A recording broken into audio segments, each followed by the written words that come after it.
Hello hello hello, क्या हालचाल मेरे रॉक स्टार्स।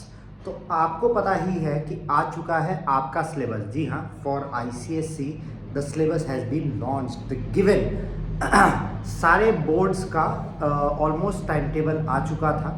आईएससी का बचा था।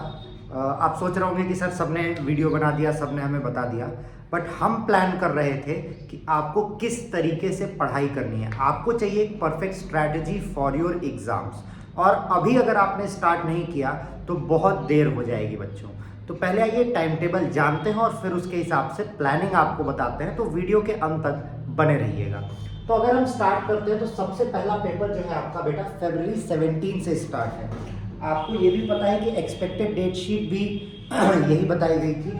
तो 17 को आपका पेपर है सबसे पहला इंग्लिश लैंग्वेज, और फिर 2 दिन के गैप के बाद फरवरी 20 को इंग्लिश लिटरेचर है। दोनों ही पेपर आपके 2 घंटे के होते हैं, ये बात आपको पता है। तो लैंग्वेज और लिटरेचर जो है उसको पढ़ने का एक सिंपल सा तरीका क्या होता है, आपको ज़्यादा से ज़्यादा रीडिंग करनी है, क्वेश्चंस करने हैं, ठीक है। लिटरेचर के लिए, लैंग्वेज के लिए आप स्टार्टिंग कर सकते हैं फ्रॉम 14 और 15 या 15 तक। 14 या 15 जब भी आपको बेटर सूट करे, आई वो 15 ज़्यादा बेटर होगा।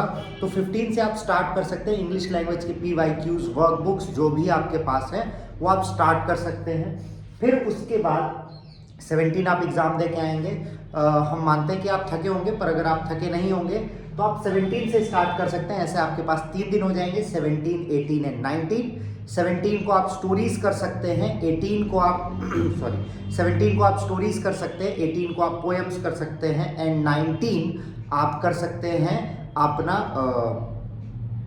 नॉवेल, ठीक है। तो 17, 18, 19 3 दिन आपके पास हो जाएगा। उसके बाद जिन बच्चों ने आर्ट लिया है वो आर्ट की तैयारी कर सकते हैं। जिन्होंने नहीं लिया है उनके पास बहुत ही गैप हो जाएगा, क्योंकि 21 के बाद 20 के बाद डायरेक्ट 26 को आपका हिंदी है। बट बच्चों देखिए, बात यही है, हिंदी में आपको 6 दिन का गैप दिया गया है, जिसका कोई मतलब मेरे हिसाब से तो नहीं होता है। बट ये आपको ध्यान देना है कि 26 के बाद 2 मार्च को मैथ्स है, ठीक। 2 मार्च को मैथ्स है। 2 मार्च के बाद देखिए, हम इसको मेन सब्जेक्ट जो बच्चे चूज करते हैं उनकी बात करते हैं। 26 को हिंदी है। उसके बाद जो है आपको सीधे 2 मार्च को मैथ्स देना है। तो आपके पास इसके लिए भी गैप्स कम है। हिंदी से मैथ्स के लिए आपके गैप की बात करें तो 27, 28, 1 सिर्फ 3 डेज का गैप है। सिर्फ कितने डेज का गैप है? 3 डेज का गैप है। इसके बाद 2 के बाद डायरेक्ट आपको 9 मार्च को पेपर देना है बेटा। डायरेक्ट 9 मार्च को पेपर देना है, मतलब 7 डेज का गैप बीच में है। किसके लिए? आपके फिजिक्स के लिए। पर उसके बाद सिर्फ 1 दिन का गैप है केमिस्ट्री के लिए। तो जो फिजिक्स का गैप है आप उसमें केमिस्ट्री की भी प्रिपरेशंस कर सकते हैं। तो जैसे ही आपका 20 के बाद 26 को हिंदी आता है तो हिंदी आप आई थिंक 24, 25 में कर सकते हैं। हिंदी को आप 2 दिन में प्रिपेयर कर सकते हैं, 24 एंड 25। उसके पहले का जो गैप है 20 से लेकर 24 तक, उसमें आप मैथ्स कर सकते हैं, ठीक है। उसमें अगर आप मैथ्स करेंगे तो आपके मैथ्स के रिवीजन हो जाएंगे, और अपने बुक के एग्जाम्पल्स करना बिल्कुल भी नहीं भूलिएगा। और उसके बाद ही आपको PYQs पे जाना है। इसके बाद जैसे ही 2 मार्च से 9 मार्च आप देख रहे हैं फिजिक्स है, तो 2, 3 एंड 4 आप दे सकते हैं केमिस्ट्री को, क्योंकि इसमें गैप कम है। एंड देन 5, 6, 7, 8 आप दे सकते हैं फिजिक्स को। इसमें आपकी बीच में लाइव्स चलती रहेंगी। आपका कोर्स ऑलमोस्ट कंप्लीट हो जाएगा दिसंबर में, तो आप उसकी लाइव्स देख सकते हैं। आपकी लाइव्स रेगुलर चलती रहेंगी, ठीक है। तो घबराने वाली कोई बात नहीं है। उसके बाद हम नीचे आते हैं बेटा, तो 11 को आपका केमिस्ट्री है, और उसके बाद सिर्फ 1 दिन के गैप पे बायो है। ये आपको दिख रहा होगा। तो 11, 12 आई थिंक हम लोग 1 शॉट चलाने की कोशिश करेंगे ताकि आपका हो सके, और पेपर प्रेडिक्शन आपका होता रहेगा, तो घबराने वाली कोई भी बात नहीं है। तो ये जो लंबा सा गैप है आपका मैथ्स और फिजिक्स के बीच में, इसी में आपको केमिस्ट्री और बायोलॉजी भी प्रिपेयर करना होगा, क्योंकि उसमें 1-1 दिन का गैप मिला है। तो वो डिवीजन आपको करना होगा, ठीक है। 2 दिन आपको केमिस्ट्री को देना होगा, 2 दिन मैथ्स बायो को देना होगा, और फिर फिजिक्स को। 13 के बाद डायरेक्ट 16 को आपका हिस्ट्री सिविक्स का पेपर है बेटा। तो आपके पास 14 और 15 बचता है। तो ऑलमोस्ट वीडियोस आपके जा रहे हैं, आपके हिस्ट्री सिविक्स खत्म करने की कोशिश की जाएगी।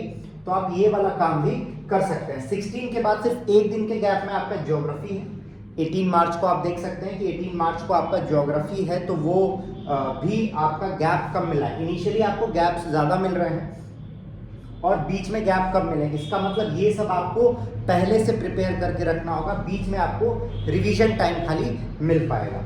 इसके बाद की हम अगर बात करते हैं बच्चों, इसके बाद इलेक्टिव सब्जेक्ट से अगर आपने चूज़ किए होंगे, फिर आपका कॉमर्स है, अगर आपने कॉमर्स लिया होगा वो 25 मार्च को है, बट अगर आपने ये सब इकोनॉमिक्स, इन्वायरमेंटल साइंस नहीं लिया है तो 18 मार्च को आप फ्री हो जाएंगे, आपका पेपर खत्म हो जाएगा।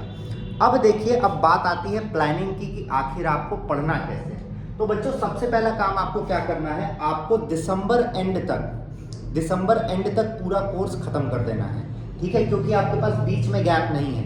फरवरी 17 से आपका पेपर है, आपको दिसंबर एंड तक पूरा कोर्स खत्म कर देना है। उसके बाद आप स्टार्ट करेंगे बाकी की कहानी। अब आप कहेंगे सर बाकी की कहानी क्या? जनवरी से आपको स्टार्ट करना है PYQs, आपको स्टार्ट करना है 1 शॉट वीडियोस और जितने आप क्वेश्चन कर सकें। तो ऑल द बेस्ट। वीडियो को लाइक शेयर ज़रूर करिएगा, अपने दोस्तों को भेजिएगा और जुड़े रहिए हमारे साथ, ताकि सारे कोर्स के साथ हम आपके साथ ज़रूर मिलें। तब तक के लिए जय श्री राम, बाय बाय।